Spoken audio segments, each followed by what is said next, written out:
pahiwatig upang lalo nating maunawaan ang mga paraan ng pananalangin. At ano nga ba ang pwede nating matutunan dito sa maiksing katuruan na ito? Lucas 18, 1-8. Then Jesus told his disciples a parable to show them that they should always pray and not give up. He said, "In a certain town there was a judge who neither feared God nor cared about men. And there was a widow in that town who kept coming to him with the plea, 'Grant me justice against my adversary.' For some time he refused, but finally he said to himself, 'Even though I don't fear God or care about men, yet because this widow keeps bothering me, I will see that she gets justice, so that she won't eventually wear me out and with her coming.' And the Lord said, 'Listen to what the unjust judge says. And will not God bring about justice for his chosen ones who cry out to him day and night? Will he keep putting them off? I tell you, he will see that they get justice, and quickly. However, when the Son of Man comes, he will find faith on the earth.'" At pagpalain tayo ng Panginoon sa pagbasa niyang kanyang mga salita. So, isang istorya. Isang halimbawa na nakikita natin yung kabutihan ng Diyos. Merong tatlong tauhan na dapat tayong bantayan sa istoryang ito. Unang-una, ang makulit na babae. The persistent woman. Meron siya sigurong kaso at talagang siya'y nakakatiyak na siya'y tama. At ang hinihingi niya, hindi panalo. Ang hinihingi niya, hindi kampihan. Ang hinihingi niya, katarungan. She was asking for justice. At ang lakas ng loob niya, at hindi niya tinitigilang puntahan itong hukom. At sinasabi niya, "Bigyan niyo po ako ng katarungan. Kailangan ko po ng katarungan." Halos siguro araw-araw, pag-ising ng hukom, nandun na yung mukha niya, pabalik-balik siya.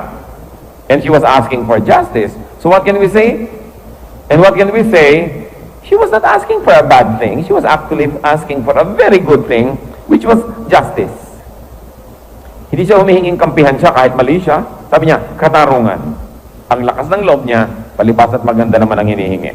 Now, there was this ungodly and a very uncaring judge. Isang hukom na walang takot sa Diyos at wala ring malasakit sa kapwa-tao. Basta hukom lang siya. Sabi sa Bible, he did not fear God. He did not care about people. But, although the Bible did not say it, we can surmise he was wise. Matalino. Bakit? Sabi niya, bibigyan ko na nga ng katarungan tong babaeng ito. Sabi ko nun, hindi na siya titigil ng kagugulo sa akin. So, bibigyan ko siya ng katarungan, hindi para sa kanyang ikabubuti, at hindi para sa kanyang kapakanan, kundi para sa akin. Nang tigilan na niya ako. Sabi gano'n. And I will be set free from being bothered. And this is a very interesting character of a judge. And a very interesting commentary on human character as compared to God's character. Pagkatapos, sino yung pangatlong character? Ang Diyos mismo. No? That God will bring about justice, sabi diyan, for His chosen ones. Una, God will bring justice. Tapos God will bring justice for His chosen ones. Lumaki yung area. And God will bring justice for His chosen ones who cry out to Him day and night. And He will bring justice for His chosen ones who cry out to Him day and night quickly. Merong relationship yung mga idea. Mabilis. Pero meron siyang hinahanap, sabi sa verse 8. However, when the Son of Man comes, will He find faith on the earth? Comparison. Babaeng nangangailangan, isang hukom na inibigay na nga, total, hindi naman masama ang hinihingi niya, justice, pero siguro kung sakali man na hindi niya makulit, baka mamaya ang nanalo yung kabila. The judge could have been corrupted because the Bible says he did not fear God and he did not care for people. He could have been corrupted, he could have been bribed, maaaring iniban niya at hindi nagkaroon ng katarungan, pero sabi niya, kung hindi man para sa iyo, para sa aking kapakanan, ibibigay ko ng gusto mo at ng matahimik ka. At pagkatapos ngayon, kinumpare yung judge in heaven, our God, And although hindi sinabi directly sa verse, nakikita natin mga kapatid, obviously ang gustong sabihin, kung yung judge na hindi maka-Diyos at yung judge na hindi makatao, walang malasakit, nagbigay ng katarungan dun sa humihingi para na lang sa kanyang sariling kapakanan. Yun pa kayang Diyos na Diyos, hindi na natin sabihin maka-Diyos ang Diyos, no? Siya ang Diyos. Yung pa kayang Diyos na mapagmalasakit, yung pa kayang Diyos na mabait, ang hindi magbigay ng katarungan dun sa humihingi. Kaya ang ganda ng katotohanan dito na ipinapakita, pero mayroon siyang hinahanap, pananampalataya. Faith. So, sige, kung yung walang kwentang judge, nagbigay ng justice para sa sariling kapakanan, ito pa kayang Diyos na hindi makasarili, at makatao, at mapagmahal ang hindi magbigay. Kaya lang, kung tingnan naman kaya niya yung mga humihingi, may matagpuan naman kaya siyang pananampalataya. Faith that is pleasing to God. What is faith that is pleasing to God? What is asking that you say, I ask in faith? Meaning, hindi lang ako basta naniniwala. Meaning sabihin, faith. Faith that God is good, faith that God is just, faith that God is loving, faith that God will give good things to His people. Yung pinagsama-sama na yon. Pag sinabi po natin ang isang panalangin na meron talagang faith, unang-una, it is asking for the right things. Kaya lang ang tanong ko minsan, ano ba yung right thing? Kung minsan hindi natin alam, ano bang hihingin ko? Humaba ang buhay? O umiksi ang buhay ng aking biyanan? Yung malaman, alin kaya talaga ang mabuti rito? Di ba? Ano kaya ang ipapanalangin ko? Balikan pa ako ng asawa ko o hindi na? Kasi may mga tao, pag bumalik ay bumalik pa. Ito na naman ang problema ko. Ano kaya talaga ang ipapanalangin ko? Dito ba mag-aaral ang anak ko o doon? In this case, the choice is no longer between bad and good, but between good and better. At pagkatapos, between better and best, ang hirap ding pumili. Merong isang dalaga, maraming manliligaw, pare-parehong may mga asset. Alin dito yung better, alin dito yung best? Sino ang ipapanalangin ko rito? Mahirap mag-decide. Pero mahalaga, when we pray for the right thing. So how can we know what is right? Unang-una, by elimination, tiyakin yung hindi wrong. Wrong ba itong hinihingi ko?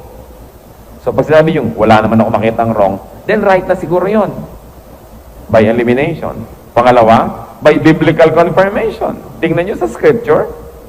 At alangan naman ting magdadasal kayo at hihingi, doon pa kayo magbabasa ng Biblia para nyo malaman lamang kung okay ba. Kaya dapat basa ka na ng basa para pag kailangan mo na impormasyon, binubunot mo na lang sa library of your mind. Kaya mahalaga, lagi ka nag-aaral, lagi ka umate ng Bible study, lagi ka nakikinig, so that when an emergency decision has to be made, you don't have to spend a lot of time just trying to make research. Nandun na, alam na natin. So, first eliminate if it's not wrong. 2, see if the Bible confirms it. Pinagbabawal ba? Itinuturo ba ng Bible? Ba? May mga bagay kasing bawal na bawal, pinagbabawal talaga. Meron naman na tahimik lang ang Bible, so medyo neutral. At meron talagang sinasabi sa'yo, itong hingin mo, itong mabuti sa'yo. Kaya meron talagang papalapit dun sa perfect will of God na mga klase ng prayer. So you ask for the right thing. Ano pa? Ask persistently. Alam niyo ba na hanggang ngayon ay hindi ko maunawaan kung bakit kailangan persistent? Pero huwag yun ang unawain. Nakalagay sa Bible persistent. Di sige. Hindi naman natin kailangan maunawaan ang lahat ng batas para natin sundin. Hindi naman natin kailangan maunawaan ang lahat ng patakaran para ka sumunod. At merong mga patakaran na kuminsan, sabi ko, bakit ganun? Persistent. But you know why, as we ponder this, pag mapili tayo sa paghingi, merong mga pinagmumulan yan sa ating kalooban.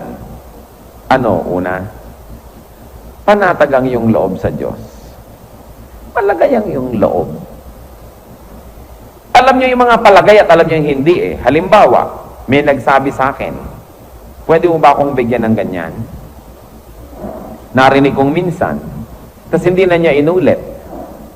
Dalawa ang pwedeng dahilan Sobra ang paggalang sa akin, sobra ang paniniwala sa aking desisyon, na minsan lang sa kanya sapat na, nag-aantay na lang siya ng sagot. sa kanya yung hindi ko pagsagot ay sagot. Yun ang sagot. Silence is the answer. So, isa. Meron naman, sapagkat hindi lapat ang loob sa akin, minsang sinabi, ayaw nang ulitin dahil nahihiya na, o kaya ay nag-aalangan kung ganun ba ako kabuti para siya pagbigyan, o kaya ay nag-iisip, baka pag inulit, kagalitan ko siya, bariling ko siya, magalit ako sa kanya. Ngayon, di po ba ang mga anak ninyo pag kami hinihingi ang kulit? Alam nyo kung bakit? Tiwalang-tiwala sila na gusto nyo namang ibigay. Tiwalang-tiwala sila na gano'n na lang ang pagmamahal nyo sa kanila na hindi kayo maiinis pag inuulit-ulit nila, at hindi sila malisyoso, hindi maruming isip nila na iniisip nilang kinalimutan nyo na at ayaw nyo nang banggitin, iniisip lang nila, nakalimutan nyo lang sadya. Kasi kuminsan yung isip natin marumi eh. Binanggit ko na ayaw pang banggitin, siguro ayaw na niyang mapag-usapan. Pero kung malapit ang loob nyo doon sa taong hinihinga nyo, uulit-ulitin nyo, hoy, baka nalimutan mo ha? Kasi ibig sabihin, hindi ako na-insecure about our relationship na hindi mo mamasamain ang paghingi ko at pag-uulit ko dahil ganoon tayo ka-close. Alam niyo yung etiquette, dalawang klase yan eh. Yung sobrang napaka-correct mo, dahil talagang pagka-righteous at pagka-correct mo, o kaya, tinuturuan mo rin yung mga tao, ang trato mo rin sa akin, dapat correct ka ha. So, correct ang trato ko sa iyo, dahil binibigyan kita ng cue kung paano mo rin ako dapat itrato. Hindi kita kinukulit, ibig sabihin, wag mo akong kukulitin. Diba? Ang polite-polite ko sa iyong bahay, ibig sabihin, pag nasa bahay ko, ikaw polite ka rin. Nire-regaluhan kita sa birthday mo, therefore, regaluhan mo rin ako. Yung, sometimes, we influence people through our own behavior. Kaya kung minsan, hindi mapalapat-lapat ang loob mo sa mga taong always correct. Nakakapagod silang kasama, di ba? For instance, there was one time, merong sinasabi sa akin, uy, mag-outing naman tayo. Ilang araw yan? 2. Sinong kasama ito? Nakakapagod naman kasama yan. Bakit? Kasi you always have to be correct. Ni hindi ka makapanguyakoy pag nandyan yan. Diba? Ni hindi mo malapang-lapang yung mga karne. Kailangan correct na correct ang mga manners mo dahil ma-open siya sa'yo. Ayoko kasama yung ganon. Diba? Gusto nyo ba? Ayaw nyo rin. Kaya usually, mga taong sobrang formal, sobrang correct, walang nakakapalagay ang loob. Walang lumalapat sa kanila. Kasi kita mong sila rin, because of their high level of etiquette, alam mo rin hindi sila lapat sa'yo. Kaya sila ganon. So sila yung nagbibigay sa ng pahiwatig kung paano mo sila dapat itrato. Kung paano kanila tinatrato. Kaya alam nyo, pag masyadong correct yung tao sa inyo, hindi pa lapat. May hihingin lang, ang dami pang pasakalye. Kaya ako paglapat yung loob ko, ano bang pasakalye? Anong gusto mo? O ito, o sige, okay, tapos na. Kung ano mga pasakalye pa, kasi hindi naman ako ibang tao. Hindi mo na ako kailangang kumbinsihin. Sabihin mo na lang direct. Ngayon, bakit related yun? Pag ang kulit-kulit natin sa Diyos, either ang kulit nyo lang talaga, o kasi panatag na panatag ang loob nyo. Lapat na lapat kayo sa Diyos, na hindi nyo iniisip na mamasamain niya na pinapaulit-ulit nyo. Tulad ng isang batang anak na nagtitiwala na hindi niya isiping mamasamain ng magulang na ang kulit-kulit niya. At aminin nyo na mga magulang, maraming hiling ang inyong anak na kung hindi sila makulit, malilimutan nyo na. Although ang Diyos naman hindi nakakalimot, iba siya. Pero ewan ko kung bakit gusto niya yung persistent. Binasa naman natin ang verse, di ba? Nakita ng mata nyo. Sinabi kailangan, persistent ka. Ginawang example yon at para lalong linawin na dapat makulit ka. Sabi, kung yung judge na hindi maka-Diyos, hindi makatao, pinagbigyan na sa kakulitan, yung pa bang Diyos na maka-Diyos dahil siya na talaga ang Diyos at makatao at mapagmahal, yung pa ba ang hindi magbigay? Ano kaya ang gustong makita ng Diyos? Bakit gusto niya mapilit tayo? Hindi dahil kaya natin palitan ang kanyang desisyon, hindi dahil kaya natin siyang impluensyahin ng kakukulit, kundi sa pangungulit natin at pagiging persistent, ipinakikita lang natin, isinisiwalat ang tunay na ating pagtingin sa Diyos at pagtitiwala sa Kanya at pagiging palagay ng ating loob. 1 John 5:14. This is the confidence we have in approaching God, that if we ask anything according to His will, He hears us. So mahalaga yung alam natin ng will, no? Kung minsan naman, people are so ignorant of God, so ignorant of God's will, and so ignorant of God's character, that they do not persist. Because they are not sure kung matutuwa ang Diyos sa hinihingi nila or not. Halimbawa, hinihingi nyo na makakilala sa Panginoon ang inyong mahal sa buhay. Sa pagkakilala nyo sa Diyos, alam nyo gusto niya rin yon. Therefore, pwede natin ipagtalagang ulit-ulit. Dahil alam natin, gusto rin naman niya yun eh. Para bang tao, dahil alam mong mahal ka, kahit pa ulit-ulitin mong I love you, alam mong maganda. Dahil gusto niyang marinig yun, dahil yun din ang kagustuhan niya eh.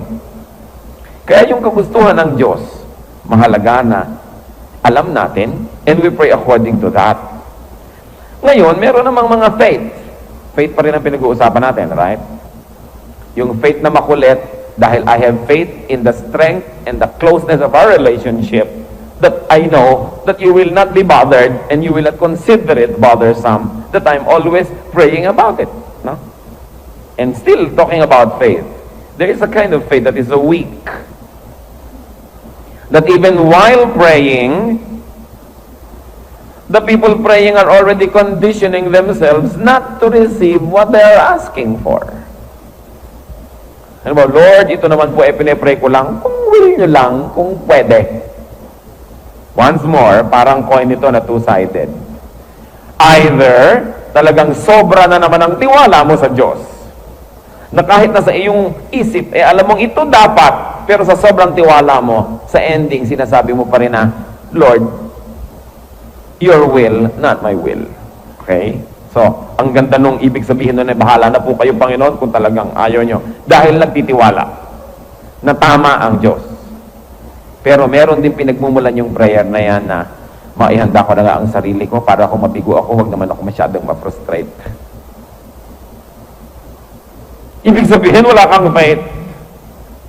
Hinihingi mo palang, hinahanda mo na yung sarili mong hindi mo tatanggapin. Paano mo nga tatanggapin? Kaya kung minsan meron tayong anak, nagpe-pray, ang laki ng faith. Kasi mo, anak, huwag naman ganun ang prayer. Kasi para ipag-pray mo rin na para pagka hindi will ni Lord, tanggapin mo rin. Actually, hindi mo lang siya tinuturuan na magkaroon ng complete trust in God's decision, pero sinasabi mo rin sa kanya, don't expect too much, baka mabigo ka. Ang itinuturo sa atin sa Bible is to pray expectantly. Kaya iba habang nananalangin pa lang, sinapsychologize na yung sarili na baka sakaling hindi lusot ito, baka hindi tanggapin. So, okay lang, Lord. Para ka na rin hindi nag-pray. James 1:6-8. But when he asks, he must believe and not doubt. Because he who doubts is like a wave of the sea, blown and tossed by the wind. That man should not think he will receive anything from the Lord. He is a double-minded man, unstable in all he does. Sobra kasi kumisan ng self-preservation natin, nananalangin pa lang tayo, hinahanda at kinokondisyon ang sarili sa kabiguan para kung sakaling dumating, huwag masyadong masaktan. Pero ang sabi, at kung humihingi, dapat manampalataya at huwag mag-alinlangan, sapagkat ang nagdududa ay para raw alon sa dagat na dinadala-dala at sinisiklot-siklot lang ng hangin. Hindi daw dapat isipin ng ganong klaseng taong may matatanggap siyang anuman mula sa Diyos, sapagkat siya nagdadalawang loob. So anong hinihingi sa atin dito? Yung buong loob. Hinihingi mo. Hebrews 11:6, and without faith, it is impossible to please God. Because anyone who comes to Him must believe that He exists, and He rewards those who earnestly seek Him. Kung mananalangin din lang kayo at wala rin lang pananampalataya, nagsayang lang kayong laway. Yung bang, maipag-pray na rin, baka naman sakali. Kung hindi, diwag. O, anong klaseng prayer yun? Ang pray is expectant. Pero bago naman kayo maligaw ng landas at sobrang mag-expect, tiyakin, at least not against God's will.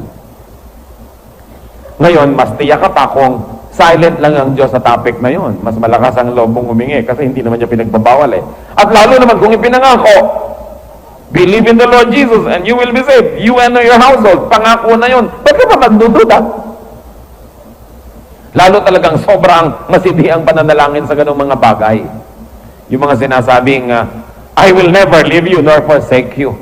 Yung sinabing, hindi magkukulang ang kanyang provision. Yung sinasabing, I will be your protector. Hindi ka na dapat magduda. Kasi una, hindi yun against God's will. Hindi ipinagbawal ang ganong prayer. Second, God is not even neutral nor silent. But on the contrary, is very positive and insistent and strong about it. At sinasabing, ask for it. Kaya nakikita po natin yan. God answers prayer. God answers persistent prayer. Huwag kayo magsawa ng kadadasal. Baka mamaya parang namomoro na kayo kumbaga sa bingo, doon pa kayo aayaw. Malapit na pala. Di po ba? Kumbaga, ayan na, tapos saka ka pa umayaw, doon ka pa nagtampo. When in doubt about God's will, pray anyway. When ignorant about God's will, pray anyway.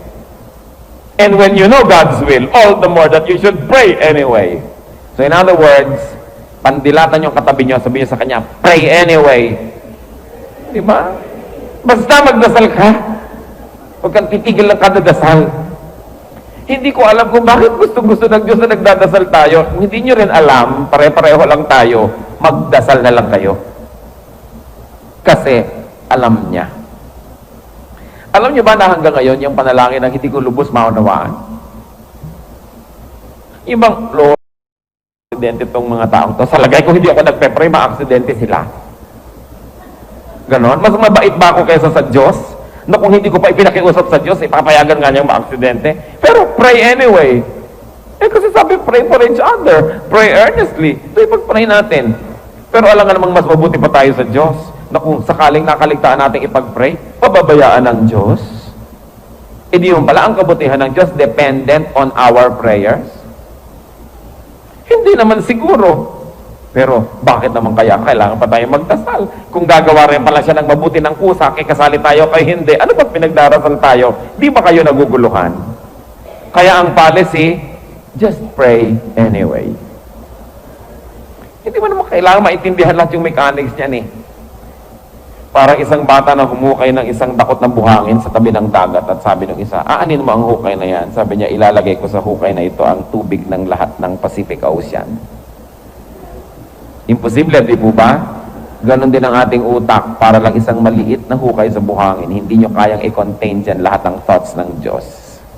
So, sumunod na lang kayo sa nauunawaan nyo at hindi. Of course, may mga bahagi ng buhay na unawang-unawa natin bakit tayo dapat sumunod. Halimbawa, you shall not commit adultery. Hindi nyo na kailangan maging matalino para malaman yung tama yung batas na yon. Di ba? That you should not steal. Hindi nyo kailangan unawain. Obvious na yun eh. Pero may mga bagay na hindi mo talaga maunawa ba't pinapagawa, gawin nyo na lang. Absence of understanding of God doesn't mean absence of wisdom of God. No?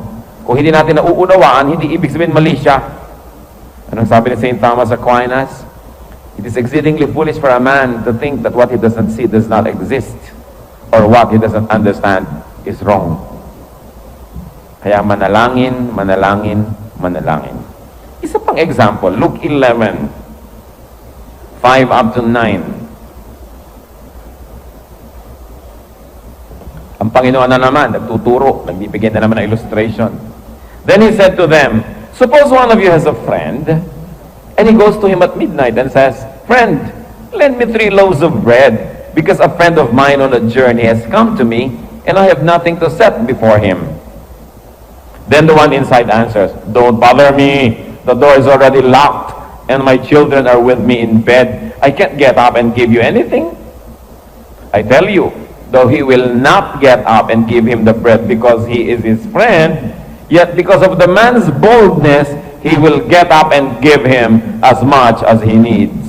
So I say to you, ask, and it will be given to you. Seek, and you will find. Knock, and the door will be opened to you. How can we be more clear? Ang ganda ng example, hating gabi, tulog ka na, Nandun na lahat ng anak mo nakapaligid sa iyo sa higaan, nakalak na ang pinto, patay na ang ilaw, may kakatok pa sa iyo. May dumating akong bisita, wala akong maipakain, pahiram naman ang mga tinapay mo dyan. Mga tulog na ako, mga bata, nandito na lahat, nakalak na, wag na. Pero sabi, hindi ka man pagbuksan dahil kay kaibigan. Ibig sabihin, your friendship is not enough reason for this person to stand up and give you the bread. Pero kung hindi ka tumigil, kakakatok doon, bubuksan ka na rin yan, mawala ka na lang doon. Nakita niyo ba sa Bible? Hindi ko iniimbento. Sabi, ang ibig sabihin na naman nito, ano yon? Kung yung tao na ayaw magbukas dahil ang iniisip ang kapakanan niya, yung comfort niya, magbubukas na rin dahil kumakatok ka. Diyos pa ba na mahabagin? Diyos pa ba na willing ma-disturb? Nagpako na nga sa cross yung ating Panginoon para sa atin. Yung Diyos pa ba na yun ang hindi magbukas kung kumakatok ka? So pag di kayo pinagbubuksan, kayo kumakatok. Kasi ang sabi knock, and the door will be open to you. Baligtarin mo lang yon. If the door is not being open to you, it means you're not knocking. Or, you are not knocking loud enough. O isang katok mo lang, sabi mo, tulog na yata, makaalis na nga. Di ba? Kasi eto na naman yung etiquette mo. Alam nyo yung etiquette na sobra, para lang yan sa mga hindi magkakapalagayang loob. Pero pag palagayang loob, nanay mo, kapatid mo, gigisingin mo. Kaya alam mo rin kumisan kung hindi palagay ang loob, yan ang sinasabi ko nga, sobrang good manners. Yung bang siyempre, pag nagmamahalan tayo, alam ko, pwede mo kong gisingin, pwede mo kong istorbohin. Pero the reason hindi mo ko ini-istorbo, ibig sabihin din nun, pag ikaw ang tulog, hindi kita dapat istorbohin. Binibigay mo lang sa akin yung rule. Pero pag magkakapalagay ang loob, okay. Kaya siguro ang Diyos natutuwa sa persistent prayer. Ibig sabihin, hindi ka matampuhin, palagay yung loob. At kung siya ay nakakatatlong katokan at hindi ka pa pinagbubuksan, hindi mo sinasabing, ayaw niya talaga magbukas, masama ang loob niya, masama talaga ang ugali niya. Hindi sinasabi lang, siguro tulog pa, kakatok pa ako. Kasi alam ko, pag nagisingan, hindi naman ako titiisin. Di po ba? Kaya napakaganda nung kakulitan na nagmumula sa kapalagayang loob, hindi dahil sa kakapalan. Magkaiba naman yun, yung ang kapal mo naman, yung alam mo talaga ayaw ka pagbukusan, tigil ka pa. Pero yung, kasi katok ka ng katok dahil nagtitiwala ka that you are close enough that probably